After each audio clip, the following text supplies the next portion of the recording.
The last the last meeting we're gonna talk about today is our meeting with our choreographer or choreographers and or specialty trainers if we need.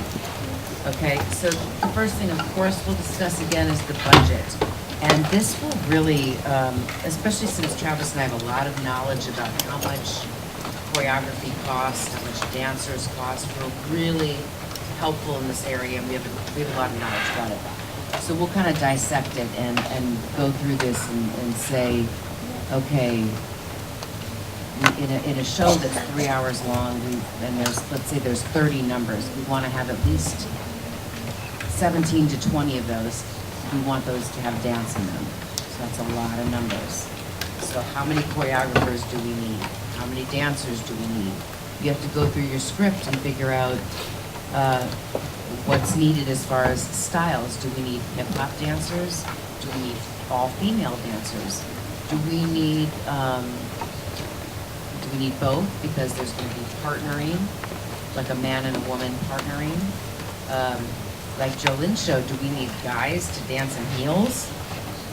High heels? Like that's, you know, a different thing to look for. So you've got to know what you're looking for before you have your casting. In America, our dancers generally have agents. Do you know out here, do performers have agents? Maybe not.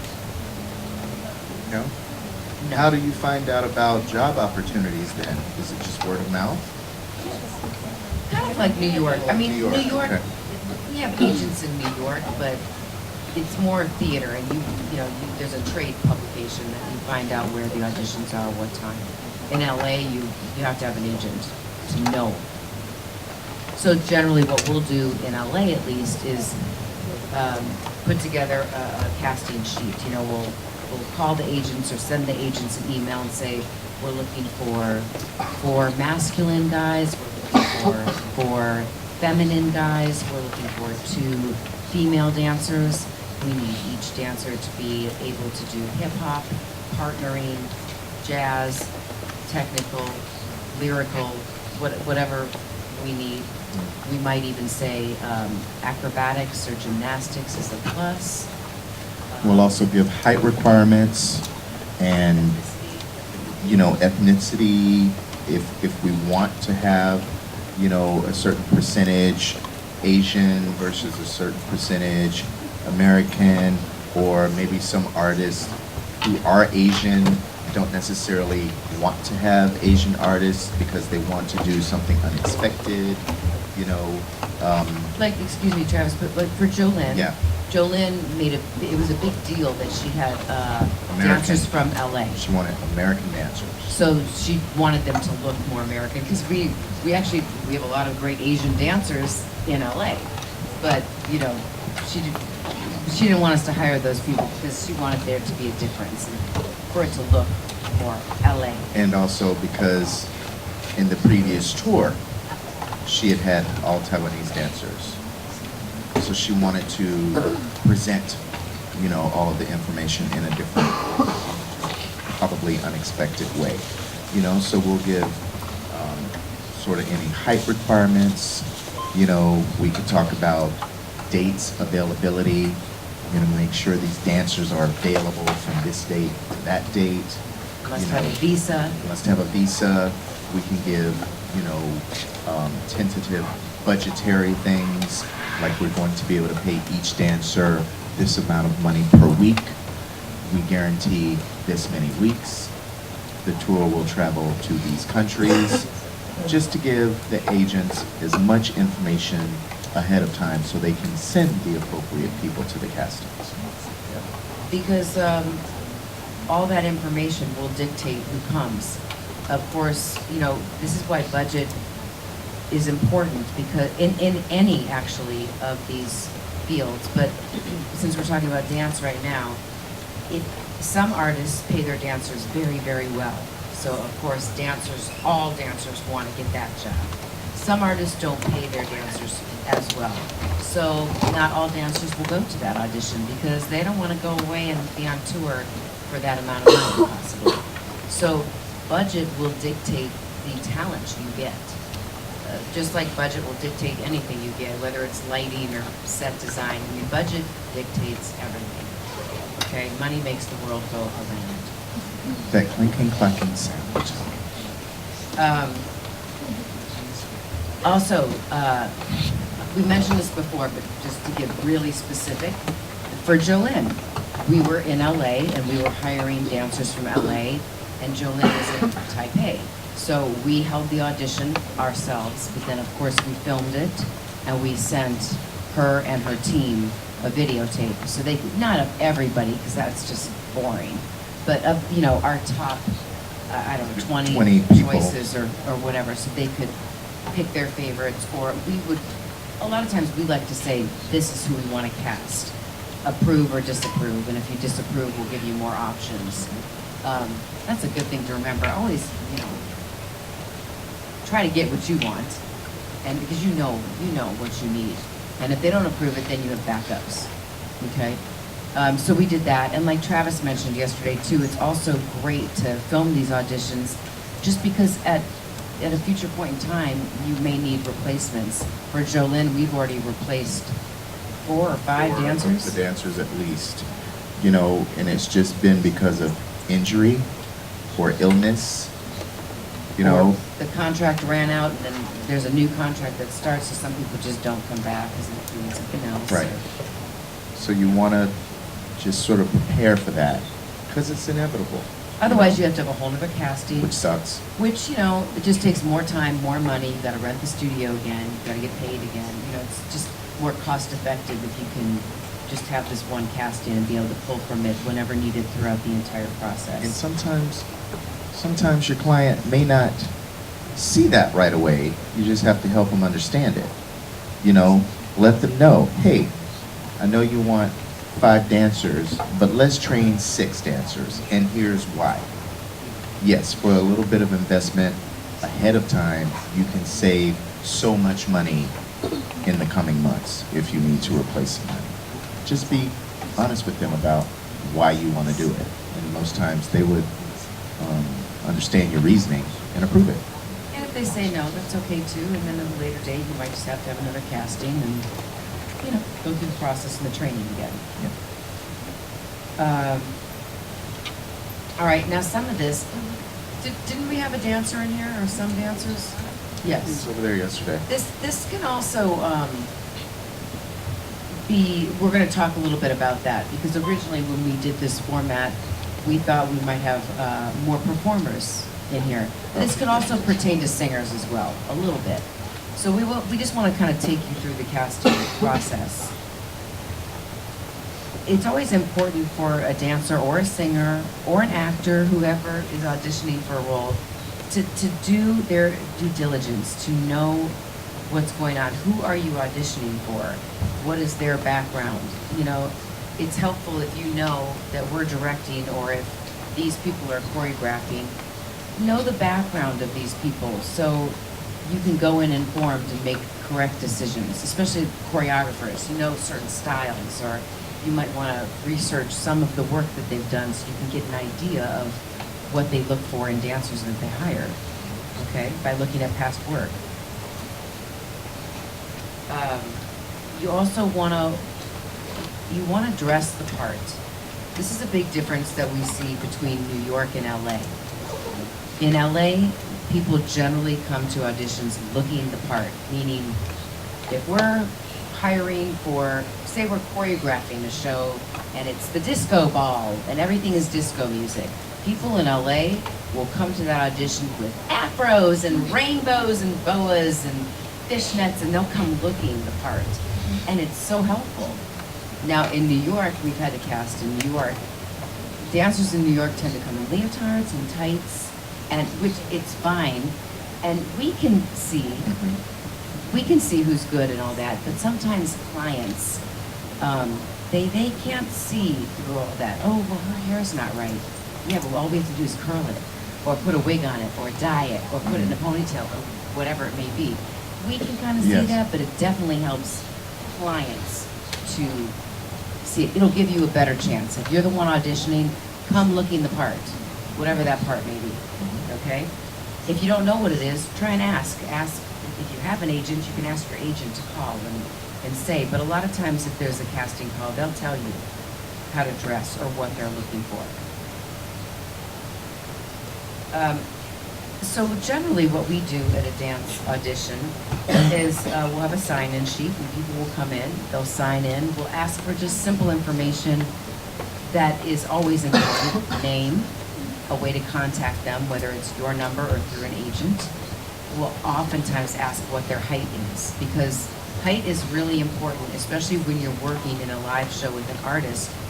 If you're working with a male singer who is only, well, I don't do meters, but let's say the artist is a little bit shorter, you want to make sure that your dancers, especially if they're female dancers, are a little bit shorter than him and not taller.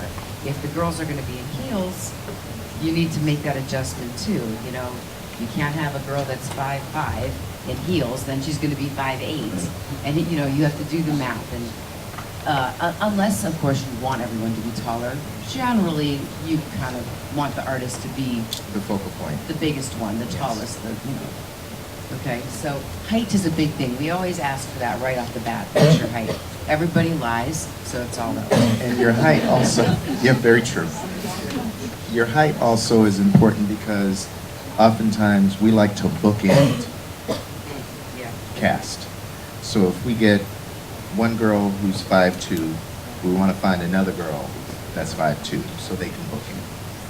Find a girl who's 5'4", we'd like to find another girl who's 5'4", so we can book in. So if anything, you're going to be able to have So your Equal. formations are symmetric. Yeah, you'll have equal, Symmetric. yeah, equal symmetry on both sides of your artist. Okay. We'll also collect headshots and resumes. Do you know what that is? Yes, okay. Yep. Pictures and past experience. Yeah. And a lot of times when we go in, if there's a lot of people, say there's 200 people, and you only need 10, a lot of times we'll type out. What a type out is we know what we're looking for visually. You know, we know maybe we want a specific body type, or we want really voluptuous girls, or really skinny girls, or we want long hair, or tall guys, or muscular guys, anyway. Or people with certain abilities. You know, sometimes you can put on a casting breakdown that you need to have ballet, jazz, tap training. And you're going to have hip-hop people show up, you're going to have b-boys show up, you know, just because it's an audition. So as to not waste anyone's time, theirs or ours, we can do a type out. Which really will just line them up, and it sounds really terrible, but we'll just be like, thank you very much, thank you very much, please stay, thank you very much. You know what I mean? But we say in advance, look, we don't want to waste your time. And you know, dancers go to auditions all the time. They don't want to waste their time either. If you're not going to get the job, like, let me go to the grocery store, you know what I mean? So, they generally really do appreciate it. Okay.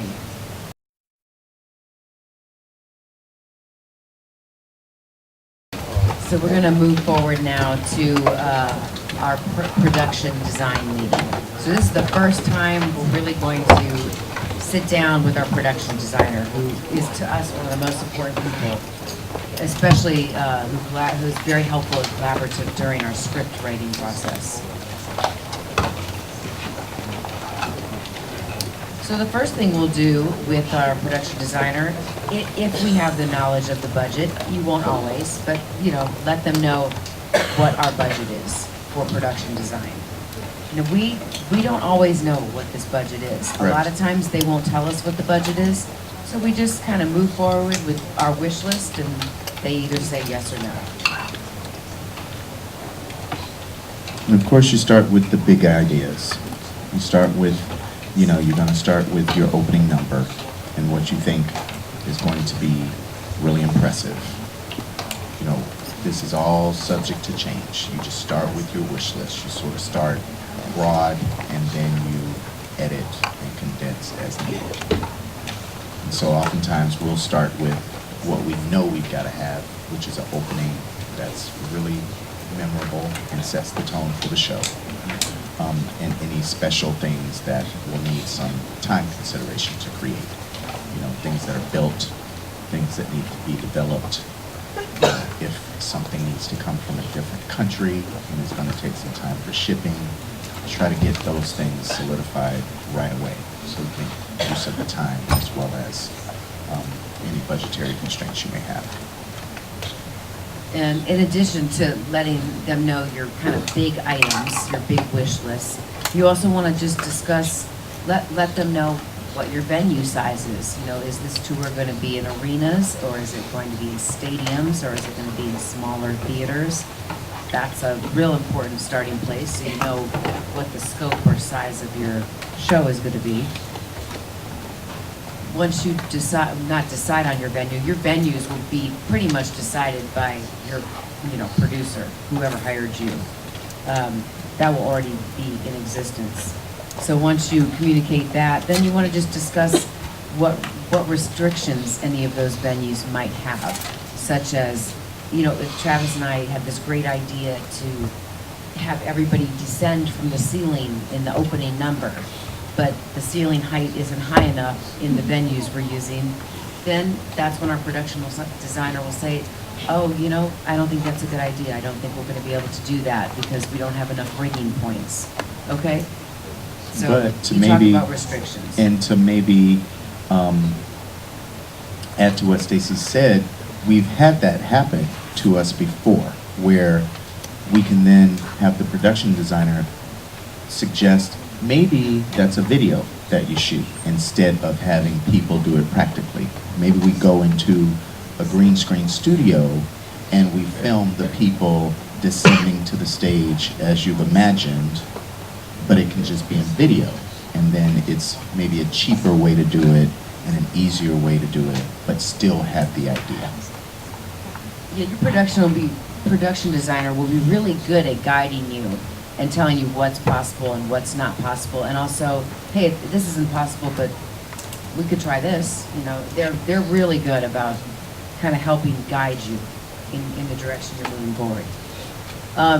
Also, there might be other restrictions, like we kind of mentioned yesterday. Sometimes there's noise curfews, supplemental power source necessities.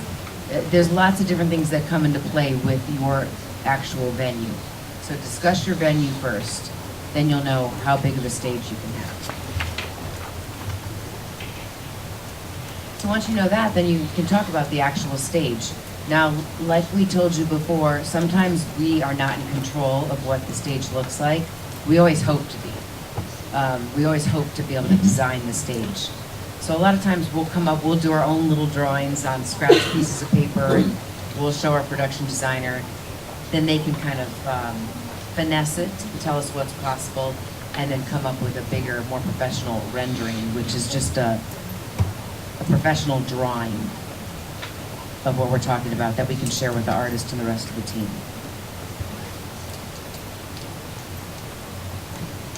You also want to talk about what kind of stage you're doing, not only the footprint, but sometimes you'll see concerts, most of the time you'll see a concert that's an end stage, just like you're looking at us, just a normal stage.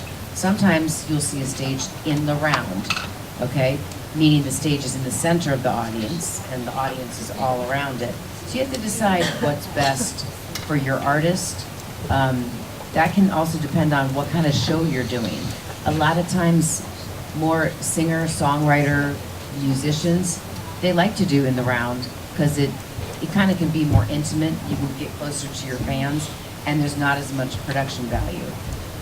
It's rarer to do a show in the round when there's a lot of production value in dancers. It's much rarer. Okay, so in our video meeting, I'm just going to call this video. In our video meeting, of course, the first thing you'll do if you have access to the budget is discuss the budget so they know how much they can spend. It is kind of important that you know your budget for video because that will dictate how many videos that can be produced. I also suppose you could do it the way we've had to do it too, which is where you basically say, you know, you go through the script, you say, we need 11 videos. We're gonna have to shoot 3 of them, and the remainder is just wallpaper. And then you can say, oh, we don't have enough money for that, or great, no problem. So budget's important for video, as it is with any department. You're gonna wanna discuss what your video will be shown on, whether you're gonna use a kabuki, say for your opening video. We all know what a kabuki is. It's like, a lot of times it's a white fabric, it can be different colors, but oftentimes it's a white, big, thick, heavy white fabric that's hung, okay? So whether you'll show the opening movie on kabuki, or if you're gonna use LED screens, what are the configuration of the screens? Is it one huge 90-foot panel, or is it broken up into individual panels?